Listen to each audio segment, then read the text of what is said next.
आज आप सुने राधा रानी और तुलसी का था।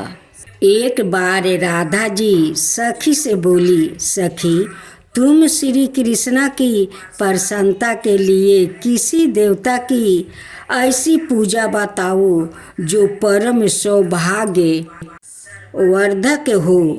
तब समस्त सखियों में से श्रेष्ठ चंद्रनना ने अपने हृदय में एक क्षण तक कुछ विचार किया, फिर बोली, राधे परम सौभाग्यदायक और श्री कृष्णा की भी प्राप्ति के लिए वरदायक व्रत है तुलसी की सेवा।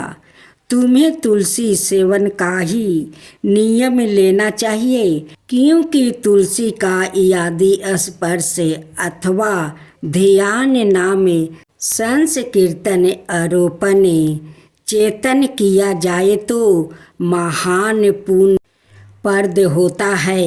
राधे जो प्रतिदिन तुलसी की भक्ति करते हैं वो कोटि सहस्त्र योग तक अपने उस कृत्य का उत्तम फल भोगते हैं।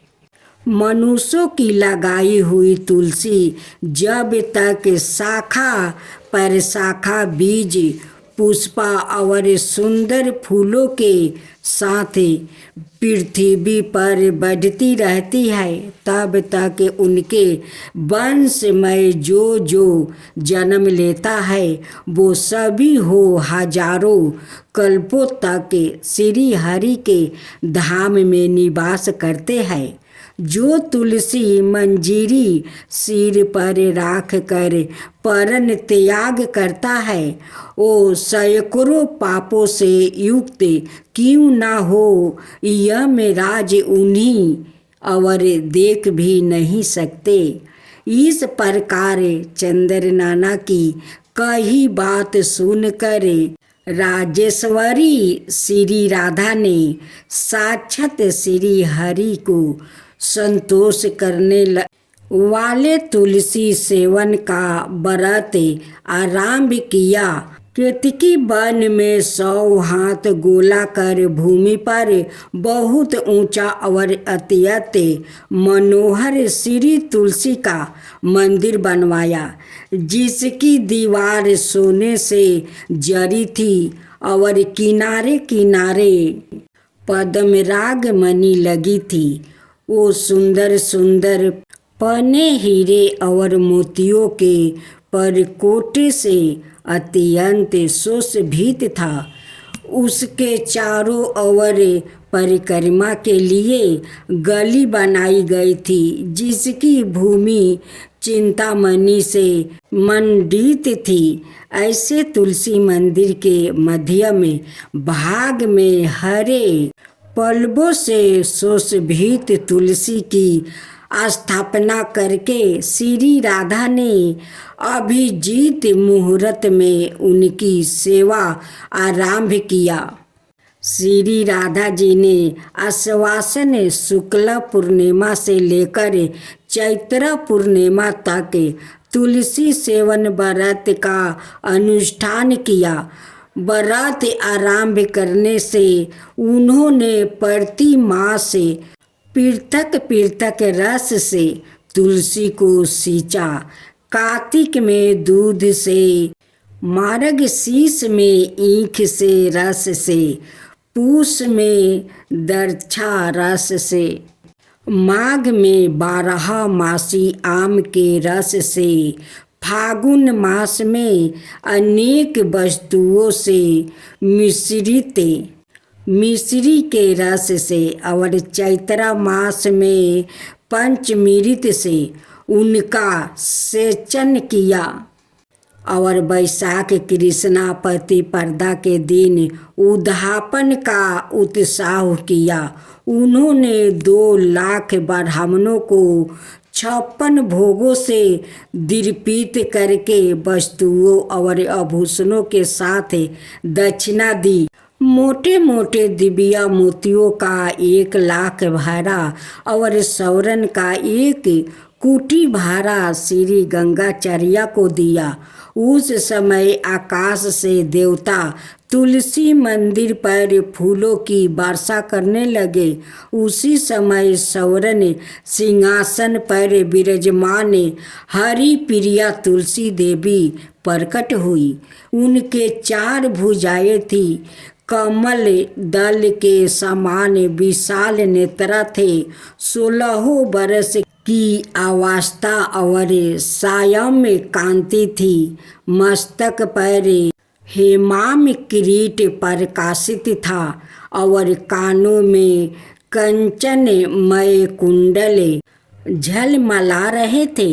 गरुड़ से उतर कर तुलसी देवी ने रंग वाली जैसी श्री राधा जी को अपनी भुजाओं से अंक में भर लिया और उनके मुख चंदर का चुंबन किया। तुलसी बोली, कालावती राधे, मैं तुम्हारी भक्ति से प्रसन्न हूँ। यहाँ इंद्रादि मन वृद्धि और चिंता द्वारा जो जो मनोरथ तुमने किया है वो सब तुम्हारे सम्मुख सफल हो गया है। इस प्रकार हरि प्रिया तुलसी को प्रणाम करके वृषभानु नंदिनी राधा ने उसे कहा, देवी, गोविंद के युगल चरणों में मेरी हृदय की भक्ति बनी रहे। तब तथास्तु कहकर हरि प्रिया अंतर्ध्यान हो गई। इस प्रकार पृथ्वी पर जो मनुष्य श्री राधिका के इस विचित्र उपाख्यान को सुनता है वो भगवान को पाकर कृत हो जाता है। अब सुने विनायक जी की कथा।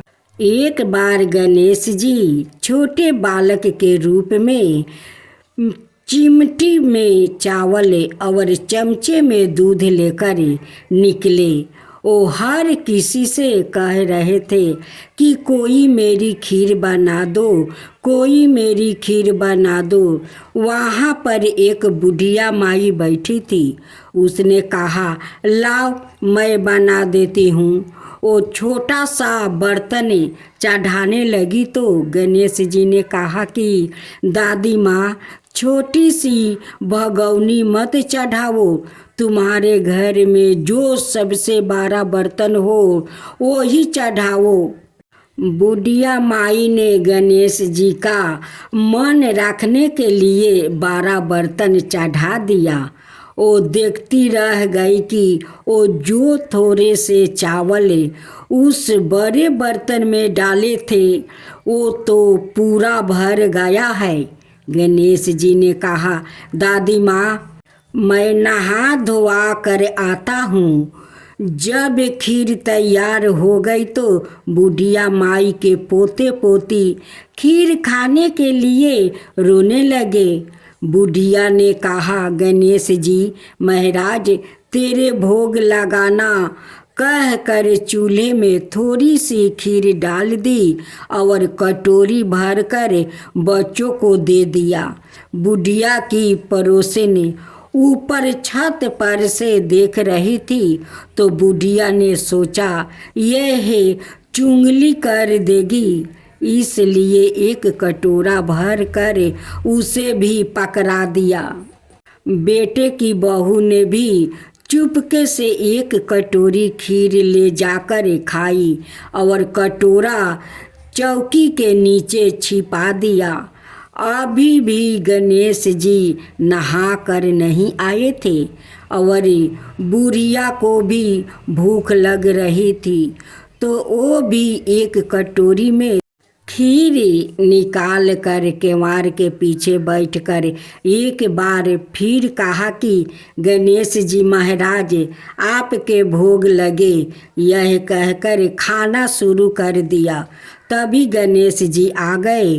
बुढ़िया माई ने कहा, आ जा रे गणेश, खीर खा ले, मैं तो तेरा ही इंतजार कर रही थी। तब गणेश जी ने कहा, दादी माँ, मैंने तो खीर पहले ही खा ली है। बुढ़िया ने कहा, कब खाया? गणेश जी ने कहा, जब तेरे पोते पोती ने खाई तब खाई थी, जब तेरी पड़ोसन ने खाई तब खाई थी, और जब तेरी बहू ने खाई तब भी खाई थी, और अब तूने खाई तो मेरा पेट पूरा ही भर गया। बुढ़िया ने कहा, बेटा तेरी सारी बात सच है, लेकिन बहू बेचारी तो सुबह से काम में लगी रही है, तो फिर उसने खीर कब खाई? गणेश जी महाराज ने कहा, चौकी के नीचे देख जूठा कटोरा पड़ा है, तूने तो मेरे भोग तो लगाया, वो तो बिना भोग के ही खा गई। बुढ़िया ने कहा, बेटा घर की बात है, घर में ही रहने दो। अब बताओ बची हुई खीर का क्या करूं? गणेश जी ने कहा, नगरी को जिमा दो। बुढ़िया माई ने पूरी नगरी जिमा दी, फिर भी बर्तन खाली नहीं हुआ। जब राजा को यह बात पता चली तो राजा ने बुढ़िया को बुलाया और कहा, क्यों री बुढ़िया, ऐसा बर्तन तेरे घर पर कहाँ से आया? ऐसा बर्तन तो राजमहल में होना चाहिए। बुढ़िया ने कहा, राजा जी इस बर्तन को आप ले लो। राजा जी ने खीर का बर्तन महल में मंगवा लिया। लाते ही खीर में कीड़े मकोड़े बिच्छू कंचूले हो गया और दुर्गंध आने लगी। यह देखकर राजा ने बुढ़िया से कहा, बुढ़िया बर्तन वापस ले जा, जा तुझे हमने दिया। बुढ़िया ने कहा, राजा जी आप देते तो पहले ही कभी दे देते, यह बर्तन तो मुझे मेरे गणेश जी ने दिया है। बुढ़िया ने बर्तन वापस लिया, लेते ही सुगंधित खीर हो गई। घर आकर बुढ़िया ने गणेश जी से कहा, बची हुई खीर का हम क्या करें? गणेश जी ने कहा, बची हुई खीर को झोपड़ी के कोने में खारा खोद कर गाड़ दो। उसी जगह सुबह उठकर वापस खोदेगी तो धन के 2-4 मिलेगा। ऐसा कहकर गणेश जी अंतर ध्यान हो गया। जाते समय झोपड़ी के लात मारते हुए गए तो झोपड़ी की जगह पर महल हो गया। सुबह बहू ने फवारा लेकर पूरे घर को खोद दिया तो कुछ भी नहीं मिला। बहू ने कहा, सासू जी थारो गणेश जी तो झूठा है।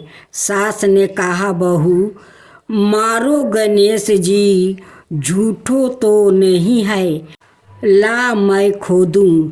वो सुई लेकर खोदने लगी तो टन टन करते 2 धन के चरे निकल आए। बहू ने कहा, सासू जी गणेश जी तो सच्चो ही है। सास ने कहा, गणेश जी तो भावनाओं का भूखा है। हे गजनंदे गणेश जी महाराज, जैसे आपने बुढ़िया को दिया वैसे सबको देना। विनायक जी की कहानी कहने वाले, हुंकार भरने वाले और आस पास के सभी सुनने वाले सबको देना। गणेश भगवान की जय, गणेश भगवान की जय, गणपति पप्पा की जय, गणपति पप्पा की जय। अब सुने धर्मराज जी की कथा।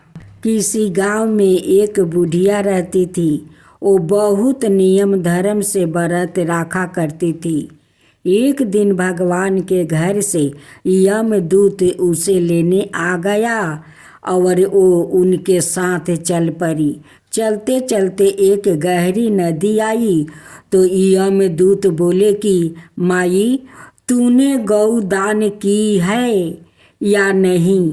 बुढ़िया ने उनकी बात सुनकर मन में श्रद्धा से गाय का ध्यान किया तो वो उनके समक्ष आ गई और बुढ़िया उस गाय की पोंछ पकड़ कर नदी पार कर गई।